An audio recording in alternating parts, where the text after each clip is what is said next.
Merci beaucoup, Philippe. C'était c'est vraiment passionnant, en fait. Et c'était très. Enfin, merci beaucoup de nous avoir pris par la main sur le microbiote pour aboutir à son utilisation, le focus sur FPro et la start-up. Je trouve que la fin avec la valorisation, c'est extrêmement engageant et impressionnant. Et on a bien le message sur les 30 millions d'euros. On sait bien ici que la recherche clinique coûte très cher et qu'avant d'avoir les résultats escomptés, voilà. Bon, j'ai des milliards de questions, mais pas beaucoup de temps. Est-ce qu'il y a des questions? Alors, Émilie Catrino, tiens, je te donne le micro. Oui, j'avais une question sur alimentation et FPro. Est-ce que vous avez vu des régimes alimentaires ou voilà, qui favorisent FPro du coup? Votre question est très bonne et effectivement, on peut tout à fait essayer de favoriser les niveaux de population d'FPro de façon assez simple. Par exemple, si vous mangez des produits alimentaires avec des bifides, les bifides, en fait, ils produisent de l'acétate qui est un substrat pour FPro pour produire du butyrate. Donc, nous, on a fait des cross-feeding en tube entre des bifides et des FPro, ça leur fait beaucoup de bien à FPro, en fait. Si vous faites des cocultures avec des bifides, ça marche très bien. Et le reste, on a identifié également des prébiotiques, notamment de l'amidon résistant, donc vous pourrez trouver en complément alimentaire, notamment, mais il y a d'autres fibres aussi qu'on peut retrouver comme l'inuline, dans les artichauts, qui ont des effets, mais je sais qu'on a fait une manip qui était relativement intéressante. On a à Michaelis, en fait, on a une animalerie de rongeurs à flore contrôlée. C'est-à-dire qu'on a des animaux germ-free dans lesquels on peut mettre les microbiotes qu'on veut. Et donc là, on avait mis des microbiotes avec des niveaux de population plus ou moins élevés d'FPro et on les a nourris avec de l'amidon résistant.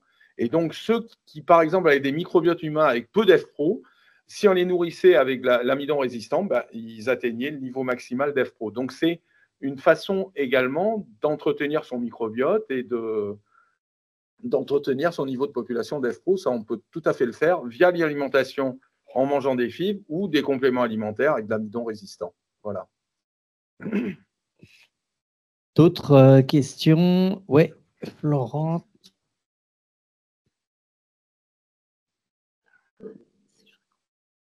Merci beaucoup pour la présentation. Donc, moi, j'ai aussi pas mal de questions, mais je peux juste commencer avec une. Je voulais savoir,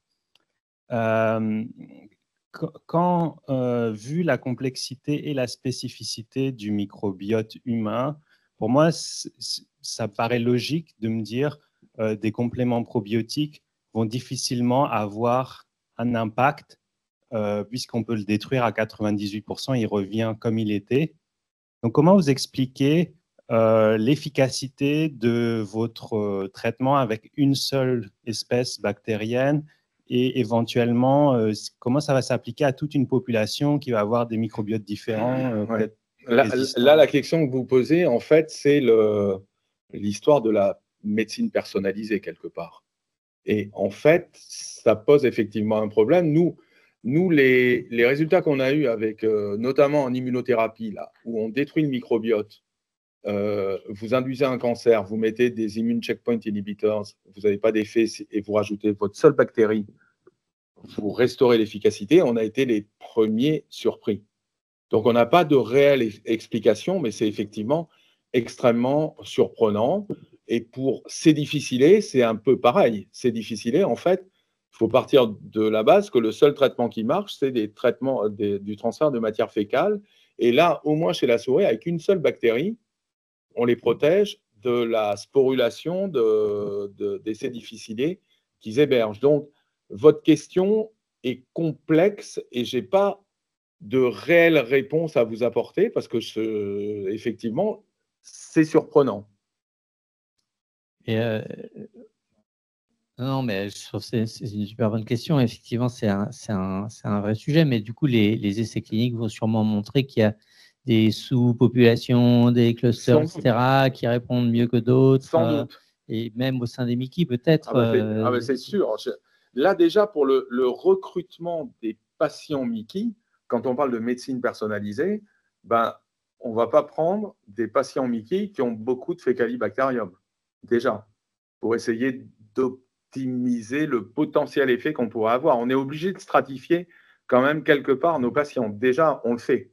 Donc, on fait un peu de... On ne va pas au tout venant. Comme on n'a pas beaucoup de sous, comme on a accès à pas beaucoup de patients, on essaie de faire le tri pour essayer de se donner le plus de chances possibles, quoi.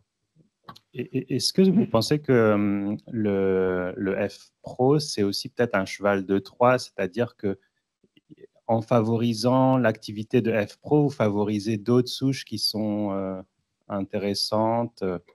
Sans doute, parce que je pense que ce n'est pas le seul producteur de butyrate. Et donc, je pense qu'il va générer une atmosphère, au moins locale, qui peut favoriser d'autres producteurs de butyrate. Donc, on ne met pas cette hypothèse-là, il faut qu'on la vérifie, elle est pertinente. Pour l'instant, il y a des aliments qui peuvent permettre de réaugmenter le F-Pro. C'est la deuxième génération, c'est-à-dire qu'on n'en a pas directement dans les aliments, mais on a le microbiote. Et donc, il a dit que manger d'amidon résistant permet de favoriser le développement de F-Pro dans l'intestin. Donc, ça peut être. L'amidon quoi? L'amidon comment? Amidon résistant, ça s'appelle. Apparemment, je crois qu'il y en a dans les artichauts. Ah oui. Je ne sais pas. Ah oui, d'accord. Oui, bah, on n'a pas tout entendu sur ce que vous avez dit. On n'a pas compris non plus s'il y avait une question dans ce commentaire. Moi non plus. Bon, non, bon. Je n'ai pas compris non plus. Ok, c'était peut-être une conversation parallèle sur F-Pro. Peut-être.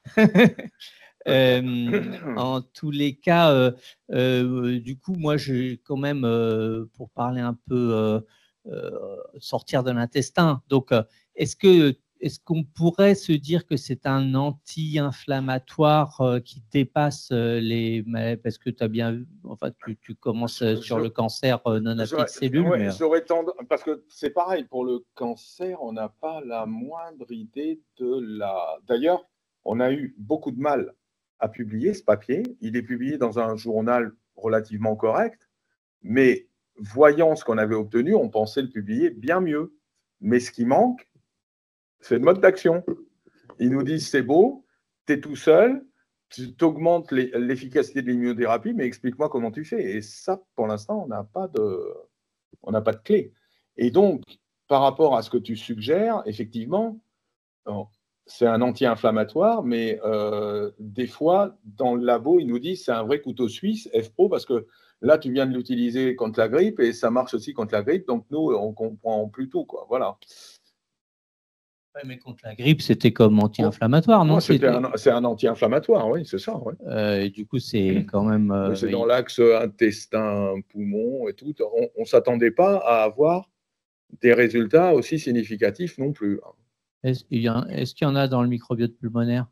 Non, il n'y en a pas. Donc, c'est vraiment intestin-poumon. C'est ça, c'est vraiment axe intestin-poumon, ce qu'on a mis en évidence.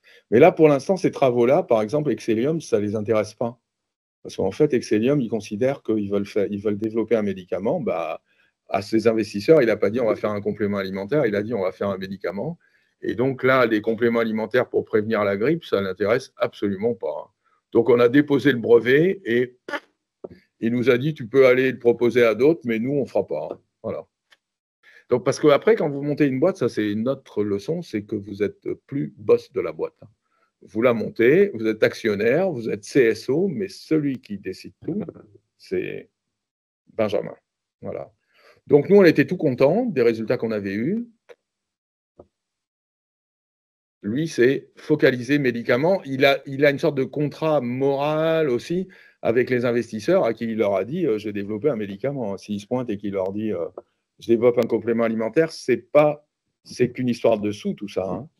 C'est qu'en fait, ils ont mis des sous pour pouvoir retomber sur leurs pattes avec des revenus d'un médicament et pas d'un complément alimentaire. Hein. Ce n'est pas les mêmes. Hein. Allez-y. Ah, le profil des investisseurs, c'est une bonne question. En fait, il y a une boîte pharma, donc je peux le dire parce que je pense que ce n'est pas confidentiel, c'est Biocodex. qui a mis une partie des 7 millions qui nous ont permis de démarrer. Et après, c'est des investisseurs en biotech. Donc, c'est des banques, c'est la BPI. La BPI a mis beaucoup de sous dans Excellium. Je pense qu'on doit être à 4 à 5 millions de la BPI hein, en termes d'aide. Hein. Donc ça, c'est quand même pas négligeable. Et ensuite, je vous dis, c'est des investisseurs, soit européens, soit d'autres pays.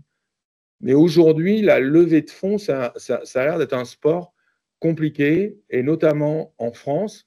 Et c'est beaucoup plus simple de lever des fonds aux États-Unis. Donc là, on est en discussion avec des boîtes américaines qui ont levé des fonds beaucoup plus que nous, avec des résultats beaucoup moins parlants, on va dire. Vous voyez ce que je veux dire? Ils en sont à 100 ou 150 millions d'euros de levée. Donc, ce n'est pas les mêmes niveaux, quoi. Vous voyez, la levée de fonds, c'est compliqué. C'est pour ça qu'il faut en trouver un bon de CIO. Là, le nôtre, il a fait l'ESSEC et un master de bio à Pasteur. Là, il peut faire le même topo que je vous ai fait. Là, il peut le faire. Et après, il peut vous parler du profil des investisseurs et tout. Mais c'est rare d'en trouver des comme ça. Hein. Allez-y. Ouais. Oui, on a beaucoup parlé au niveau de la maladie de Crohn, mais est-ce que ce complément alimentaire que vous pourriez proposer aurait des actions bénéfiques pour d'autres pathologies inflammatoires par exemple, pour l'IBS, c'est pareil. Là, à la base, on bossait avec Merck et eux, ils ne voulaient pas faire de médicaments. Ils voulaient faire un complément alimentaire parce qu'en fait, le syndrome de l'intestin irritable, c'est un trouble fonctionnel intestinal et ce n'est pas considéré comme une pathologie. Et ça les intéressait le syndrome de l'intestin irritable parce que c'est une pathologie dans laquelle on pouvait quand même distinguer les IBS constipés, diarrhéiques et les deux. Et donc, pour faire un éventuel essai clinique, on aurait quand même pu stratifier. Donc, on aurait pu tester un complément alimentaire, pas au tout venant, mais on aurait pu stratifier notre population. Et nous, on était super intéressés. On avait développé toute la stratégie pour le tester, donc dans quelque chose qui n'était pas une maladie, qui était le syndrome.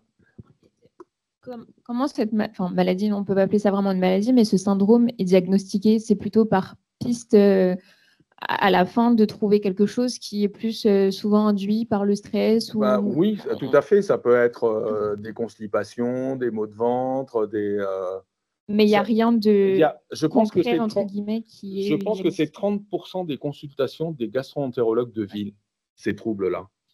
D'accord? Donc, ça a intéressé Merck, effectivement. Hein. Et l'actibiane dont je vous ai parlé, la pilège, je pense que c'est un complément alimentaire qui a pour objectif d'équilibrer le transit intestinal et de lutter contre ce qu'on appelle le syndrome de l'intestin irritable. Voilà. Il y a un gros marché, on va dire, et il y a eu quelques études cliniques, dont celle de l'actibiane, là, qui ont démontré des effets, mais ça reste léger et généralement, les gens qui sont atteints de syndrome de l'intestin irritable, ils vont à la pharmacie, demandent à leur pharmacien un complément alimentaire pour le transit, et puis c'est bon, hein, et qui n'a pas été validé autrement que... Il me semble, hein. Je ne suis pas médecin, mais il me semble que c'est ça. Hein. Tu connais bien cette question-là, et c'est tout à fait ça. Après, apparemment aussi, peut-être que ça marche. Hein, il y en a qui marchent. Hein, pour ne pas aller trop loin, mon épouse souffre de syndrome de l'intestin irritable. Elle essaie des probiotiques, il y en a qui marchent et il y en a qui ne marchent pas. Hein.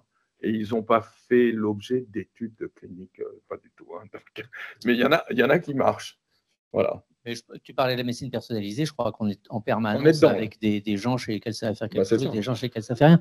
Nous, on est confrontés à ça avec les macrolides. Moi, je voulais t'interroger là-dessus, parce que du coup, les macrolides, donc tu as bien montré que ça bouleversait quand même de façon importante le microbiote, comme tous les antibiotiques, mais ils sont utilisés depuis très longtemps dans les maladies bronchiques chroniques. Donc, ici, il y a Émilie qui connaît bien ça, mais les dilatations de bronches, mais aussi certains cas d'asthme sévère et de BPCO, où quand on n'a plus de ressources, hein, finalement, on essaye au pifomètre un traitement par macrolide, c'est l'azithromycine qu'on utilise en général, 3 fois par semaine. Il y a des patients qui sont transformés. C'est vrai? Transformés. Il y en a d'autres qui ne répondent pas du tout. C'est vrai dans toutes les pathologies bronchiques chroniques inflammatoires, y compris les dysfonctions chroniques du greffon pulmonaire, tu vois, où il y a des, il y a l'azithromycine marche très bien parfois, pas du tout d'autres fois, vaguement encore d'autres fois. On a beaucoup prôné un effet anti-inflammatoire des macrolides pour donner une vague explication à ça. Je suis persuadé que ça n'a jamais été testé, ça, l'effet anti-inflammatoire. Si, et on peut trouver des diminutions de la production de TNF-alpha ou des choses comme ça, mais c'est probablement indirect et c'est pas tonitruant.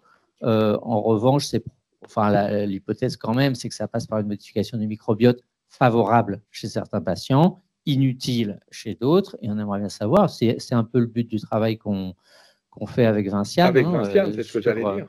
Où on fait microbiote digestif et microbiote de l'expectoration induite, qui permet de regarder ce qu'il y a dans les bronches, pour essayer de voir après si on arrive à déterminer des sous-groupes de patients répondeurs aux macrolides qui ont un microbiote particulier. Je ne sais pas si sur les macrolides, toi, tu as... Parce que c'est sûr, il y a quand même beaucoup de... Il y a peut-être des choses à faire ensemble à ce niveau-là. Du coup, on fait déjà indirectement, mais c'est vrai qu'il y a beaucoup d'analogies entre les maladies chroniques de l'intestin et les maladies chroniques des bronches. Et donc, comme tu l'as dit, d'interaction entre les différents microbiotes et les microbiotes digestifs et les autres organes. Et voilà. C'est intéressant, ça. J'en rediscuterai avec Vinciane. Alors, on peut en rediscuter plus tranquillement dans un autre cadre, une autre fois aussi, avec plaisir. Tout à fait. C'est un sujet passionnant. Tu n'as pas de commentaires supplémentaires à faire, Émilie, par rapport à ce que j'ai dit? Je n'ai pas dit de bêtises? Ça modifie les colonisations un peu des patients, ça diminue un peu l'importance d'hémophilus dans les bronches. Donc, les patients colonisés à hémophilus, ça vous l'avez démontré, ça, vous l'avez vu, ça. Oui, et puis ça joue sur le biofilm des bactéries, leur adhérence, etc. Donc, il y a des effets par là qui doivent... non, c'est super intéressant, effectivement. Est-ce que vous avez d'autres questions? D'autres questions, d'autres remarques? Eh ben, si ce n'est... Et à distance, peut-être, parce que il n'y a pas de main levée. Non. J'avais juste peut-être une dernière chose à vous dire, mais la boîte américaine dont je vous ai parlé, eux, ils commercialisent. Donc, c'est là que la législation n'est pas tout à fait la même. C'est que nous, si on veut commercialiser une bactérie commensale vivante, c'est un médicament. Eux, ils commercialisent des mélanges d'Akkermansia mucinifila. Je pense pour éventuellement, c'est Alberi. Ils ont embauché Alberi parce qu'elle avait du diabète ou je ne sais pas quoi. Et depuis qu'elle prend ça, elle en a moins. D'accord? Et donc, elle est rentrée au conseil scientifique de la boîte. Mais bon, c'est la boîte qui a levé 100 ou 150 millions. Et en fait, comme il y avait des restrictions quand même, ils sont allés voir dans les salles de musculation les mecs qui font de la muscu. Et ils ont vu qu'ils prenaient du lait maternel et que dans le lait maternel, il y avait Akkermansia. Donc, ils avaient franchi le fait que Akkermansia pouvait être administré quotidiennement à des gens. Donc, ils sont malins. Ils sont allés chercher des explications de ce type-là. Parce qu'ils avaient un peu, à l'époque où ils ont lancé leur produit,